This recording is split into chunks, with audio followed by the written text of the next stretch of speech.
Got it.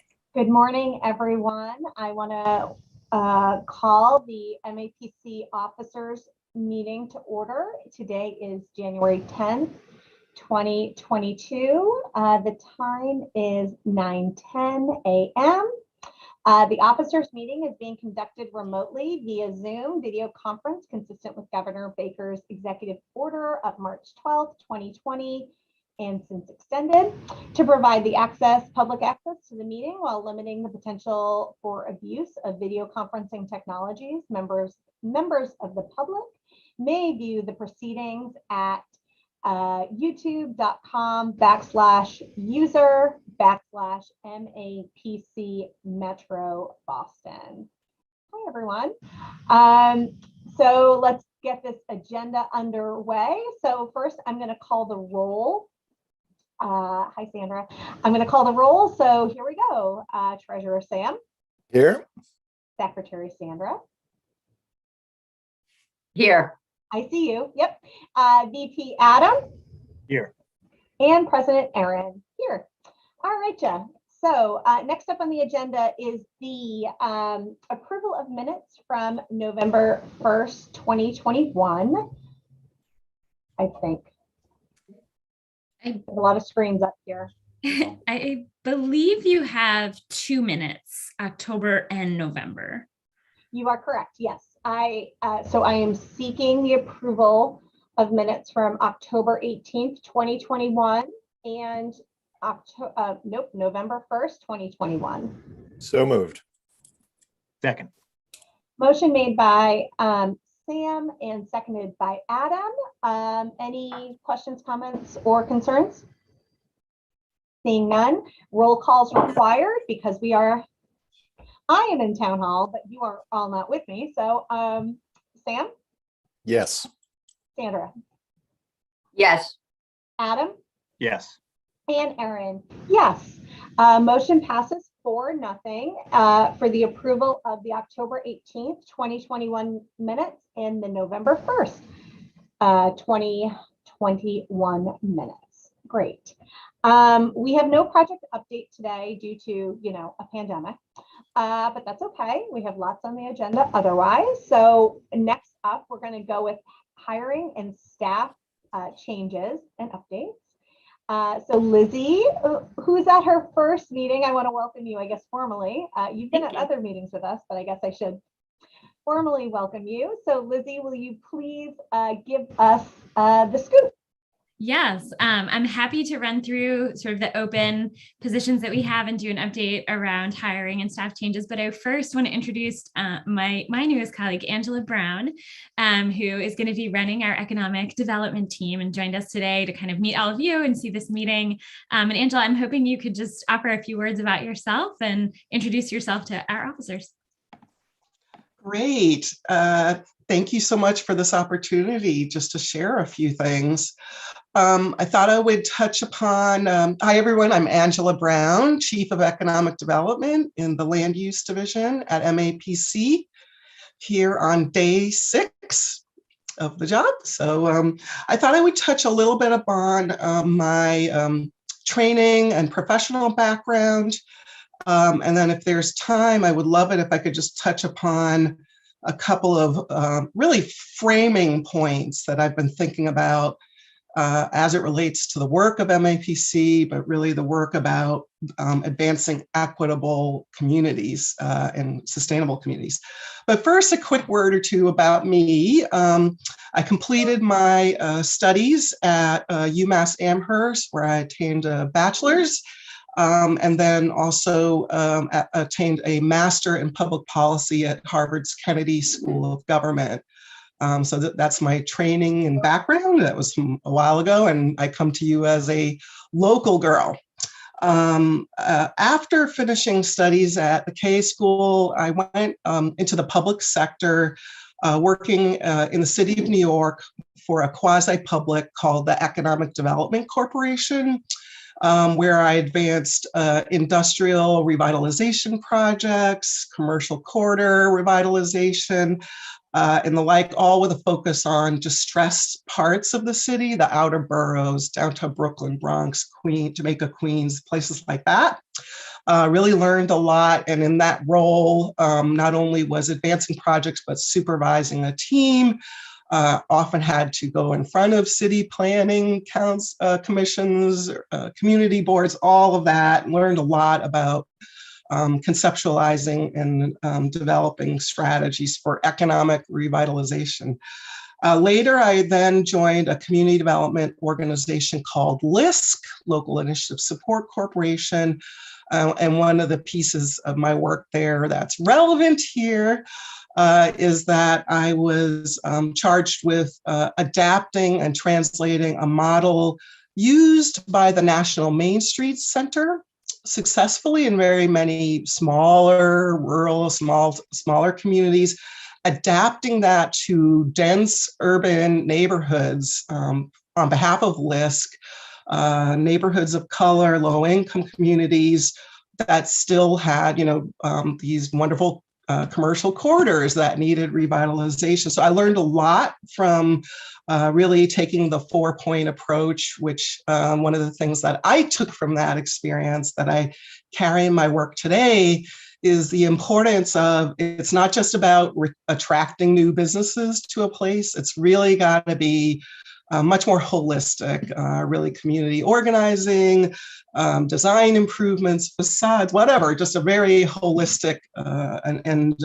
step-by-step approach to reviving communities.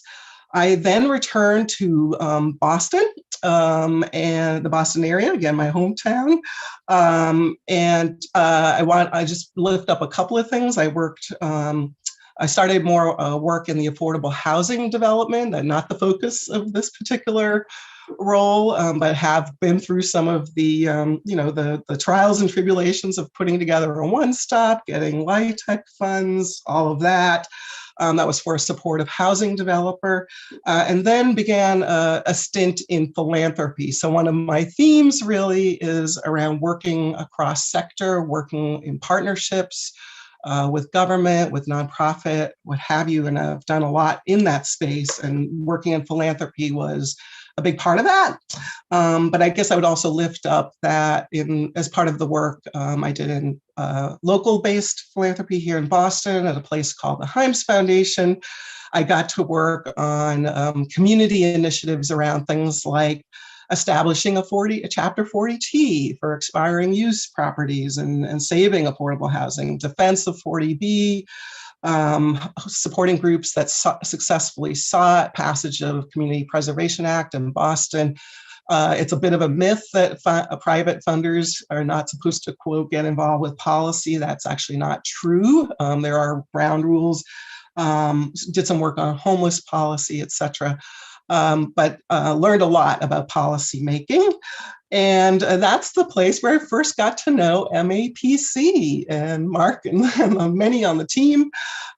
We decided to collaboratively go after a HUD Sustainable Communities grant.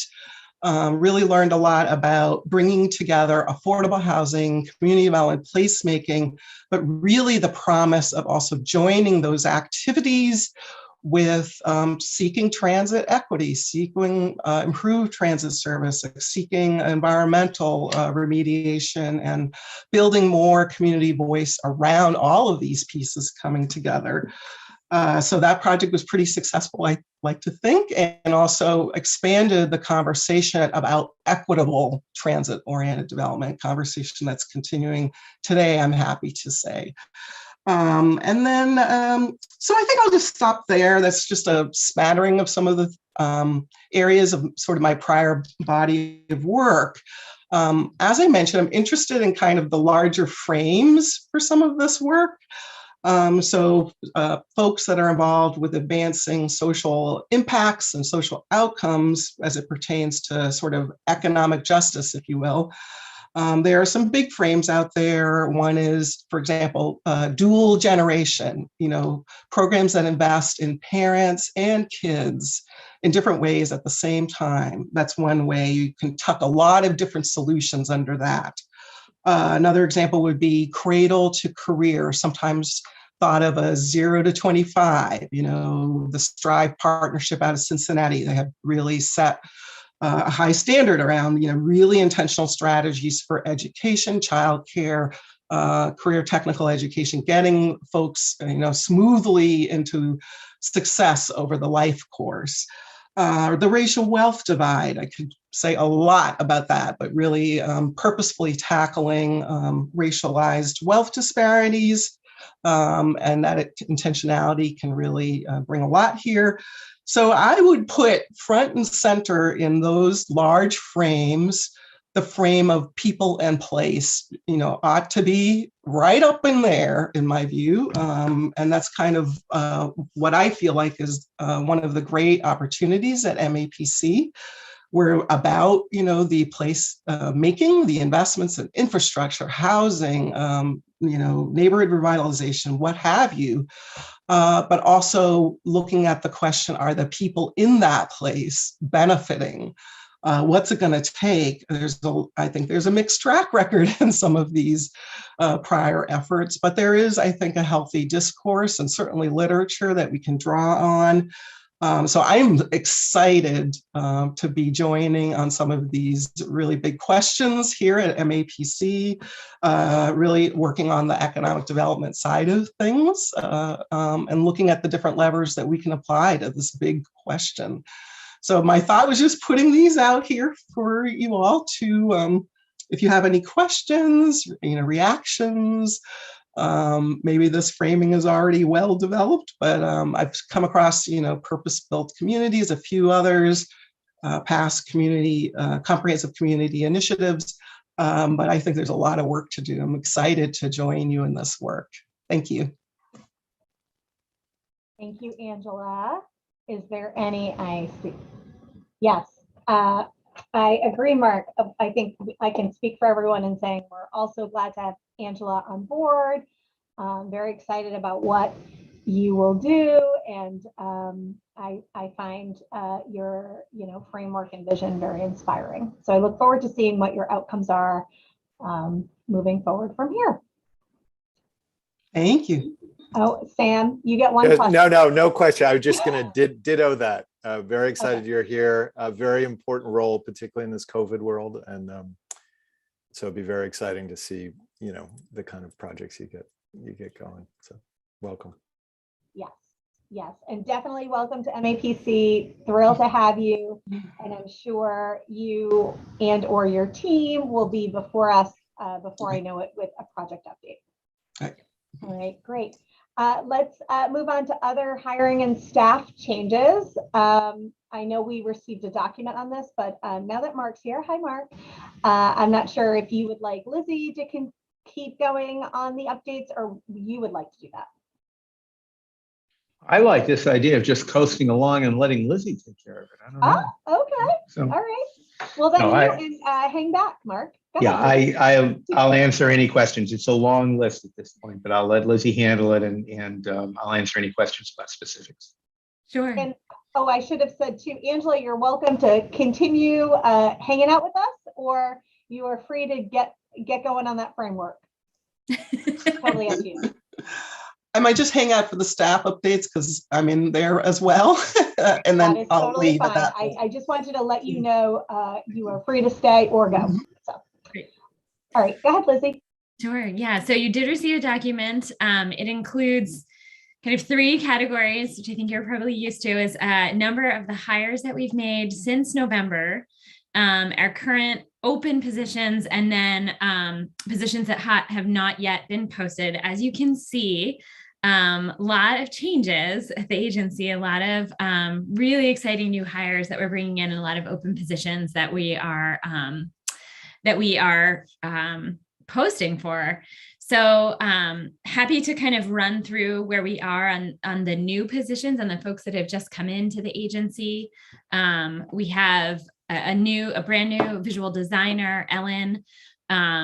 She has a ton of visual design experience, and Amanda is really excited to get her on board because it'll more fully staff their team on the communication side of things.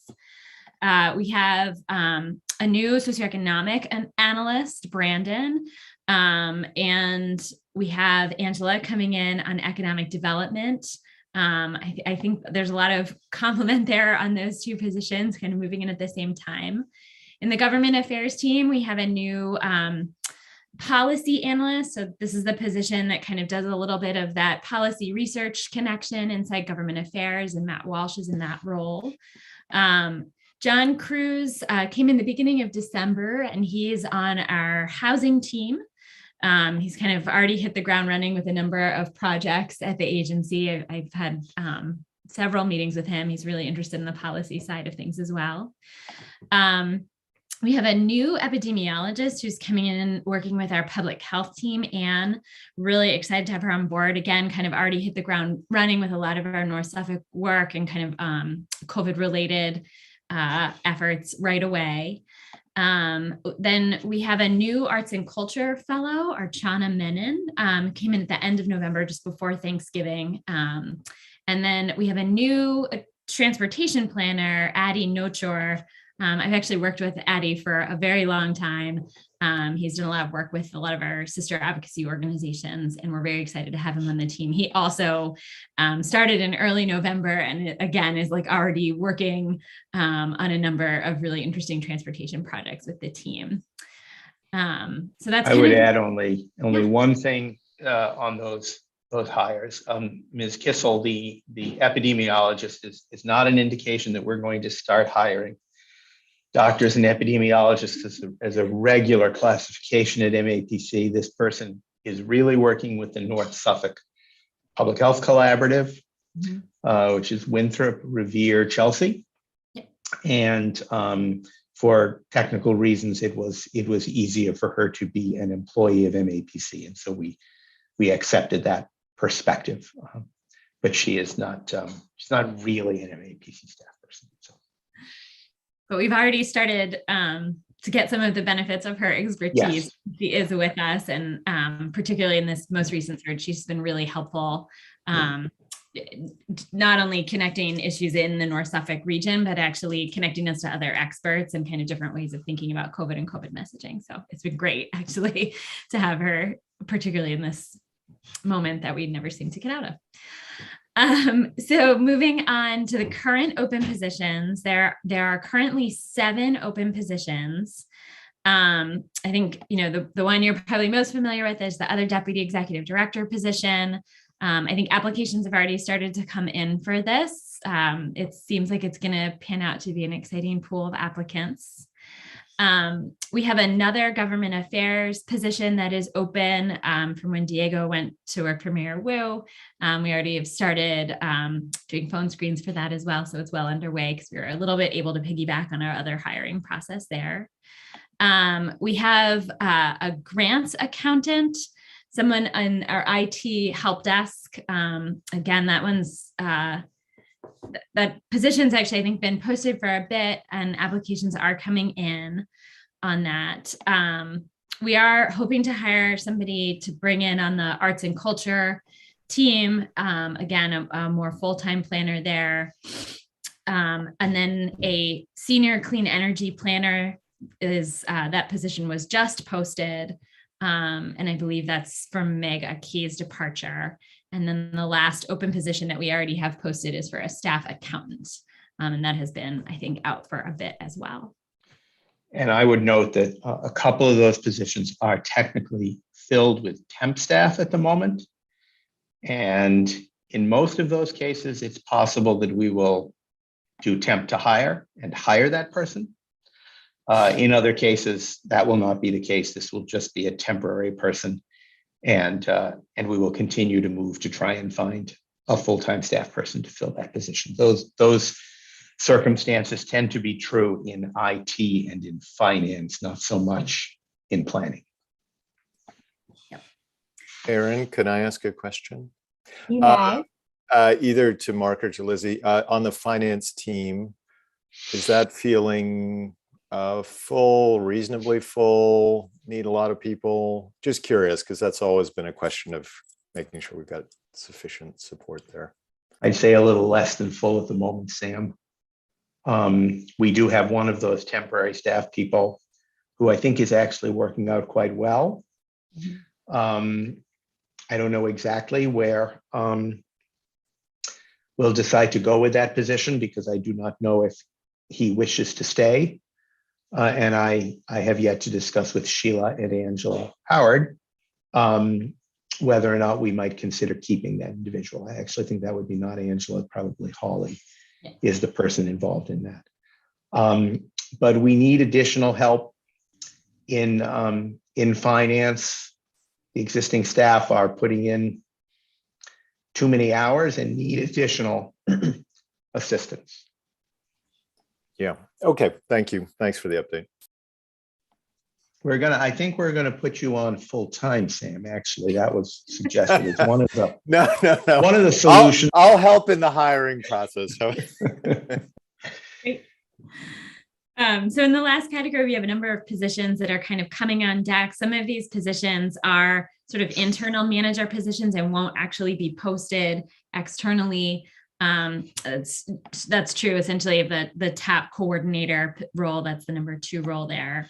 And then a number of these positions, number 4, 5, 6, 7, and 8, the government affairs position, that we are finalizing that job description probably today or tomorrow.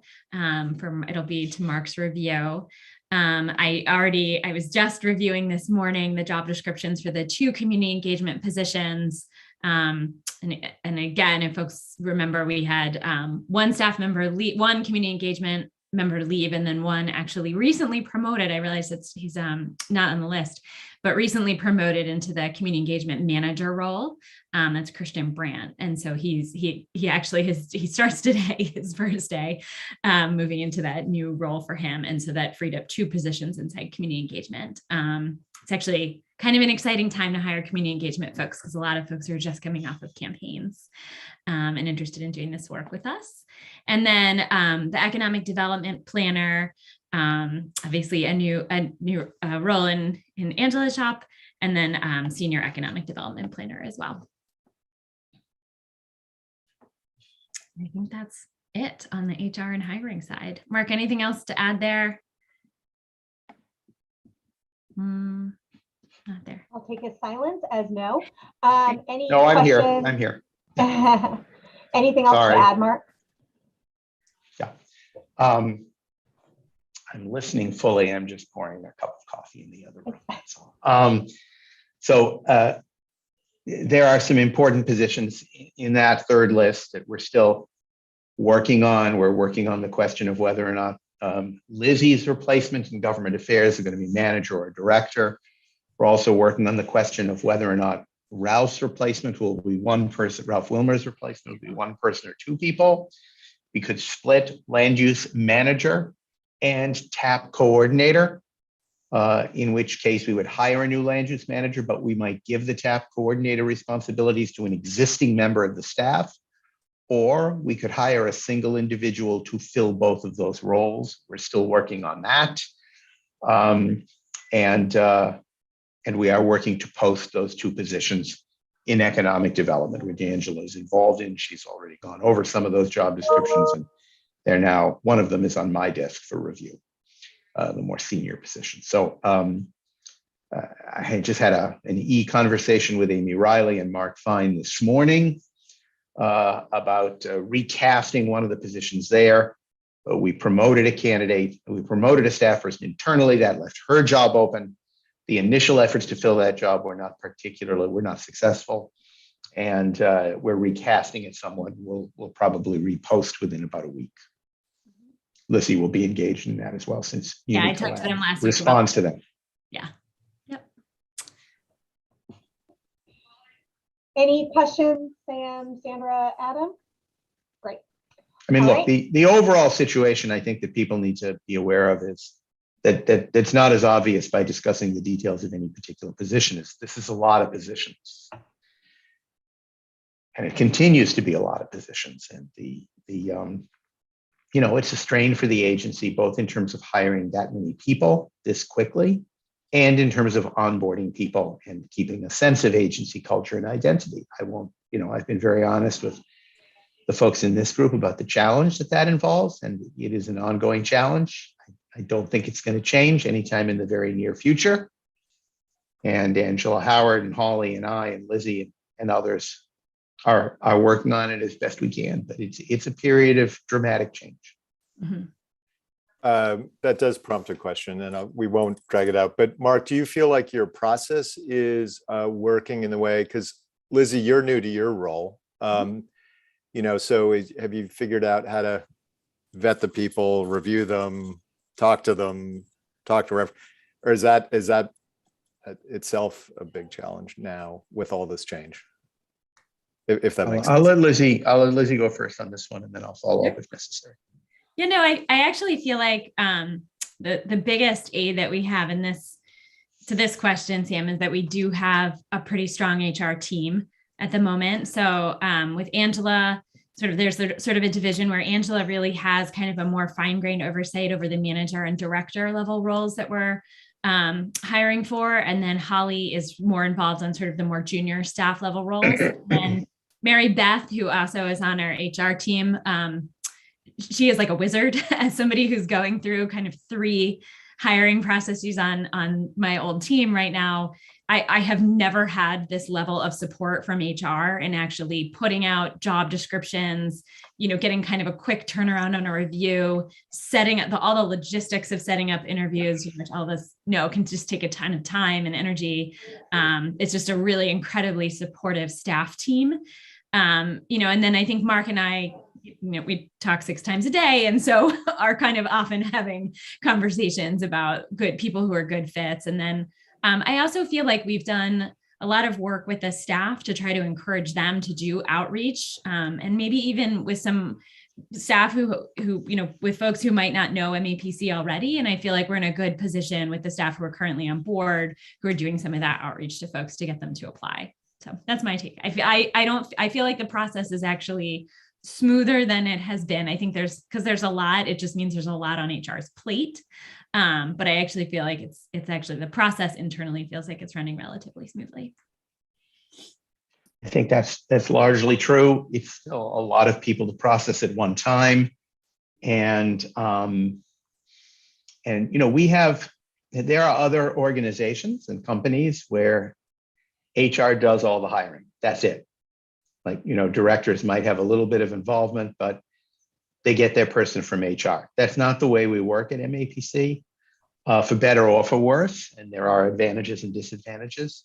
One difference is that really it is department heads who hire their staff and HR that provides technical and operational support to that effort. The second difference is that the director and the deputy director get actively engaged in the final hiring of all staff. And that is also somewhat unusual, but it stems from my perspective that hiring is the most important thing we do as managers. So it's a lot of people to handle at the moment. I do think that success is mainly based upon an answer to the following question. Are we continuing to hire exceptional people? And I think we are. The number of people who apply tends to be smaller than it was 2, 3, 4 years ago. But the caliber of applicants remains very, very high. And that is the most encouraging part of this effort. Great, Thanks. thank you. I will say personally, I feel like I have seen more outreach and have experienced more outreach from MAPC, like on my networks, through LinkedIn, through listservs, everything, for a variety of positions. And I think that's very favorable, whereas I don't necessarily feel like I saw that previously. So I think that's great. But if everyone's okay, we're going to keep it moving. I know that there are a couple of people that have to hop off early. So if we can get it done before people have to hop off, that would be great. Next up on the agenda is the signing authority. Signing authority for Deputy Executive Director Elizabeth Wyatt. My understanding is, Mark, we just need a motion to authorize Lizzie to have signing authority. Am I correct on that? Yes and no. I think we're going to postpone this until February. because Sheila, as I think some of you know, was out on bereavement leave last week and is returning today. And she needs to review the motion that Margie has prepared. This is both for check signing authority and contract signing authority. And at least in the area of check signing will come with a limitation, a dollar amount. And that might be in contracts as well. So if with your forbearance, we will postpone this to February, and Lizzie will not have to sign checks this month. That is fine. I'm fine with that. February will be here before we know it. So Yes. all right, great. So next up on the agenda, oh my gosh, planning, speaking of February, planning for the winter council meeting on March 2nd, 2022. Yeah. So we are planning to have as our main sort of keynote event, a panel of new mayors, as we have done in the past. Mayor Berger, Mayor Sositsky, Mayor Wu, Mayor Ballantyne, and Mayor Nicholson, or howsoever many of them agree to join us. I think it'll probably be 3 or 4, and it's not likely to be 5. Lizzie is working on this and her team, and that will be sort of the main event of March 2nd. We will also be giving out the Davidson Award for staff achievement at that meeting, and we may have a couple of city positions to fill, again, because of the aforesaid mayors. There'll be a new person representing Boston on the executive committee, but we don't have to fill that. That's automatic. They do that on their own because they have a permanent seat on the executive committee. We will probably have to have a caucus of the city members to elect replacements for Somerville and Framingham when those positions become vacant, and they will become vacant when presumably they will become vacant when the new mayors of those communities appoint new council members. And then we'll declare a vacancy. Hopefully we'll be able to declare a vacancy more than 30 days before the council meeting, which is what's required, I believe, in our bylaws.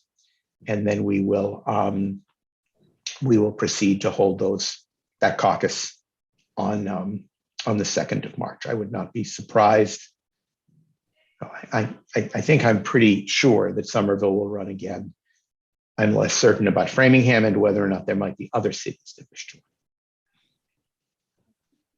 And then between now and then, perhaps we can make sure that positions that are filled right now by people who are no longer associated or employed by cities and towns, could we try and get those filled as well?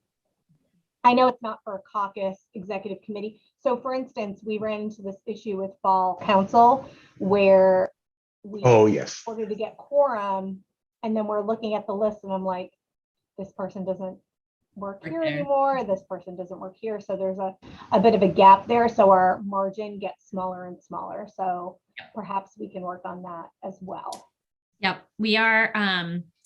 That's kind of one of the things in my wheelhouse. And so we are kind of putting together a plan. I call it the care and feeding of the council, to make sure that we are filling those vacancies that we know exist and kind of making sure that the list is as up to date as it can be. And it's been a bit of an ad hoc process over the years that I've been at the agency, but I think we're going to kind of put a more formal plan in place to make sure that we actually fill all those positions.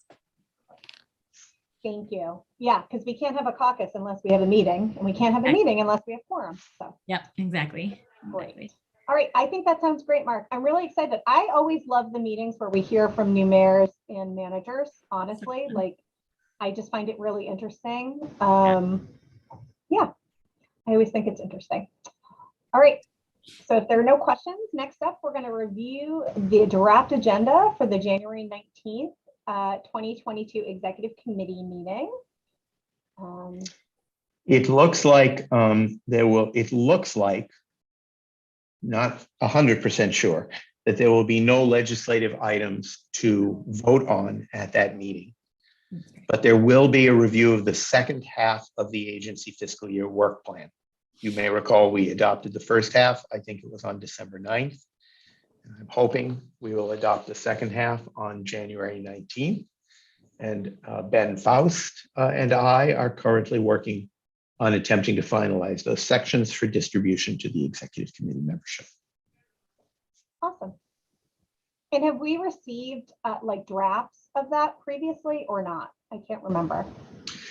No, you Okay. receive one document this year because it was so long. We split it up into two halves, and you got the first half prior to the meeting on December 9th, and you will get the second half prior to the meeting on January 19th. My hope would be to get that to you sometime during the preceding week, which doesn't give us that much time, but that's our goal. Okay. Sounds good. And just so we know, like the FY22 work plan is already in progress. It is already in progress. This is honestly later than we've ever reviewed it before because the executive committee has had to work on an awful lot of other things. And we've been working on an awful lot of other things. But I'm hoping we will get it finished this month. Okay. That sounds good. Any questions on that? I have a question. As treasurer, mid-year budget kicks off. When does that process kick off? It's just kicking off now. Okay. And again, that's a little late too. Okay. But we will be going over the mid-year budget at the February, I'm hoping at the February executive committee meeting, proposing it for adoption also at that March 2nd council meeting. So that's another item to do at the March 2nd council. Okay. And because this is my worrying space, Sheila's status, I mean, can we talk about what's the appropriate time and place to talk about finance staff? Because that's coming up, I think, right? Those issues are coming up. Yeah. If we agree to a light rendition of the minutes, we can discuss it now. Sheila has told us that she will be leaving on the approximately at the end of the fiscal year, but Sam, I'm not totally sure that she's sure about that. And Angela Howard, I have to get used to saying Angela Howard and Angela Brown now. Angela Howard has drafted a job description, which she's reviewed with Sheila. I'd like to post that, honestly, very soon. Mark, just to point out Aaron's note, we are being recorded and streamed right now, live, so just FYI. Yeah. Okay. But anyway, it to be discussed, and it's coming up, and we need. Okay. Thank you. Thanks for. Yep. Yeah, I think like all positions, it's constantly, evolving. So, all right, great. Sam, I'd be glad to have a conversation with you about it. Sure. Just trying to be helpful because I know that probably will be a big transition as well, that staff position. So. Great. Any other questions or comments on the next executive committee meeting? So just so everyone knows, our next executive committee meeting is January 19th.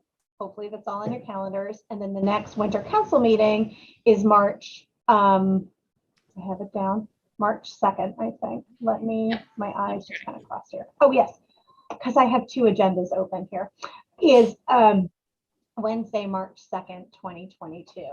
And then our next officers meeting, because we can't get enough of each other, is Monday, February 7th.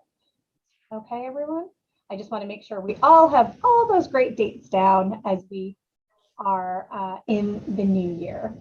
So any other business not known at the time of this posting? Mark or Lizzie? Look at us being expeditious as promised. Anyone else have anything? I don't think so. All right, great. So with that, I am going to entertain a motion to adjourn. So moved. And Second. a second? Great. So that motion was made by Adam and seconded by Sandra. Roll call is required. Sam, Yes. Sandra, Yes. Adam, Yes. and Erin. Yes. Meeting is adjourned at 9:50 a.m. Thank you all for being here. I hope everyone stays safe, stays healthy, and I will see you all virtually at our executive committee meeting. Until then. Full credit for the brief meeting to the new deputy director. Yes.